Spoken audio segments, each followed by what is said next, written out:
Olá! Começamos agora nosso módulo de Filosofia Moderna dentro do tema Conhecimento e Verdade. E o que é o principal ponto, a principal característica da filosofia moderna nesse tema? É o fato de que o sujeito, que lá na Grécia Antiga estava se voltando para a sociedade, para a natureza, para o universo, que na filosofia medieval começou a se voltar para Deus, para as questões da alma e etc., agora ele começa a se voltar para si mesmo. Ele fala assim: antes de começar a investigar as coisas externas, o mundo que eu estou e etc., eu preciso saber quais são os limites do que eu posso conhecer. Eu preciso saber até onde meu conhecimento consegue chegar. E, portanto, essa investigação é uma investigação principalmente epistemológica. O que significa? É uma investigação da teoria do conhecimento, de como a gente pode conhecer. Essa é a principal discussão que está na filosofia moderna. E quem é o principal representante de toda essa discussão? É o nosso querido Descartes, que viveu no século XVII. E por que ele é tão importante? Porque é ele que vai fundar as bases do que a gente chama de racionalismo moderno. Ou seja, toda essa investigação sobre o que eu posso conhecer, como eu posso conhecer, vai ser pautada em Descartes pela razão. Ele vai fazer uma investigação racional dos limites do conhecimento humano. E Descartes tem um impacto gigantesco na nossa sociedade. Ele impacta na física, na biologia, na geometria, na matemática e, mais do que isso, ele impacta no próprio modo como a gente entende o conhecimento científico. E um dos modos da gente entender isso é a própria questão do método cartesiano, que hoje é basicamente comum na nossa modo da gente pensar a ciência. E no que consiste esse método cartesiano? Primeiro, em verificar evidências. Verificar se as evidências se sustentam por si mesmas. Em seguida, analisar aquele tema, dividindo em pequenas partes. Sabe quando você tem um problema muito complexo e você divide em partes menores para conseguir resolver? Então, esse é o segundo ponto do método cartesiano. Qual o terceiro ponto? Sintetizar.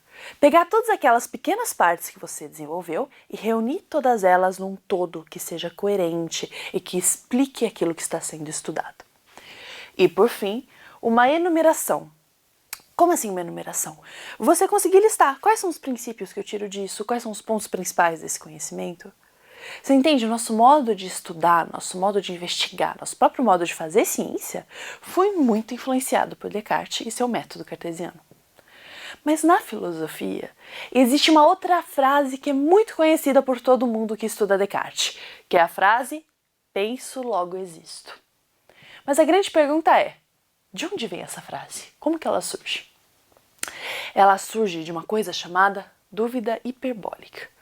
O que é essa coisa desse nome super complexo?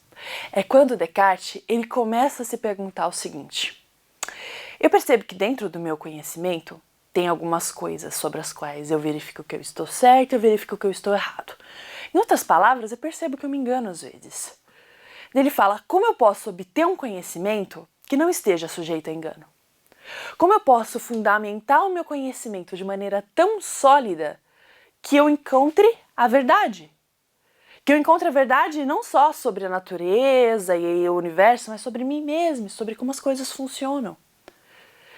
Então, ele começa a falar, eu preciso dar um jeito de fazer isso. E para que eu tenha só conhecimentos que sejam muito certos, eu vou colocar absolutamente tudo que eu conheço sob dúvida. Todos os meus conhecimentos, um a um, vão ser colocados sobre dúvida. Vamos lembrar, ele vai fazer isso utilizando a razão. Por isso que é o racionalismo moderno. Mas ele fala, como é que eu posso analisar todos os conhecimentos que eu tenho, um por um? Como é que eu vou poder pegar cada juízo sobre as coisas e ir analisando? Eu não vou ter tempo para isso, eu não vou conseguir fazer isso. Ele fala, então eu vou encontrar os princípios sobre os quais eu conheço as coisas. Quais são os princípios do meu conhecimento? Um dos principais princípios é o meu conhecimento sensível, os meus sentidos. O que são meus sentidos? Aquilo que eu vejo, aquilo que eu toco, aquilo que eu sinto. Esse é o princípio do meu conhecimento. É um dos princípios. Mas Daí ele começa a atacar os princípios. Ele fala, mas meu sentido me engana às vezes. Por exemplo, às vezes eu vejo a lua como algo muito pequenininho. E pela minha razão eu sei que ela é gigantesca. Eu vejo o sol como algo muito pequenininho, mas eu sei que ele é grande. E de vários outros modos, meus sentidos às vezes me indicam coisas que a minha razão prova que é impossível. Então os meus sentidos são enganadores. O conhecimento que vem através deles não é completamente certo. Eu não posso me basear neles para ter um conhecimento verdadeiro. E além do mais, quem pode me dar a certeza de que eu não estou sonhando? Como assim não estou sonhando? Muitas vezes, quando eu estou sonhando, eu sonho que estou, acordado, que estou fazendo minhas coisas do dia a dia, de repente eu acordo na minha cama e nada daquilo aconteceu. Quem pode garantir que aquilo que eu estou conhecendo agora não é também fruto de um sonho e, portanto, não verdadeiro? Então, assim, com esse argumento do sonho, ele coloca tudo que pode ser conhecido pelos sentidos como algo enganador. Em que sentido? Não fonte de um conhecimento verdadeiro, de um conhecimento seguro. Mas ele continua dizendo, mesmo que os sentidos não sejam, certos, mesmo que os sentidos sejam enganadores, existem alguns princípios que eu não crio em sonho. Por exemplo, existe a matemática. Só que daí ele vai mais longe na sua dúvida e fala, mas e se houver um gênio que esteja me enganando constantemente? E toda vez que eu faço 1 mais 1 igual a 2, ele me faz errar nessa conta. Qual que é o argumento principal aqui? Que não existe um erro nesses princípios sobre os quais eu entendo como as coisas funcionam. Que não existe um erro que eu repito todas as vezes e que para mim eu nem percebo porque ele é tão claro. Assim, se eu não posso confiar nos meus sentidos, se eu não posso confiar nos princípios, eu não posso confiar em nada, eu não posso ter certeza de nada. Mas, ele vai argumentar, mesmo quando eu não tenho certeza de nada, eu sei que eu estou pensando. E se eu sei que eu estou pensando, alguém necessariamente precisa estar fazendo esse pensamento, e esse alguém sou eu. Portanto, se eu sei que eu estou pensando, eu sei que eu existo. Esse vai ser o conhecimento que ele vai falar que é a pedra angular, ou seja, é o conhecimento base, certo, sobre o qual ele vai construir todos os outros. Esse é um percurso que ele faz no livro Meditações, e é muito interessante dar uma olhada para ver como ele constrói todos esses argumentos. Mas qual é o ponto principal? A partir do momento que ele tem certeza da própria existência, porque ele pensa, ele vai construindo racionalmente todos os conhecimentos em cima disso. E algumas coisas que a gente precisa ressaltar aqui é que nesse desenvolvimento ele vai fazer uma divisão muito clara entre o pensamento e a mente, res cogitans, e o corpo, res extensa. Ele vai ser o pai dessa ideia, de que o corpo e a mente são duas coisas completamente distintas. E, portanto, se conectam apenas em pontos muito específicos.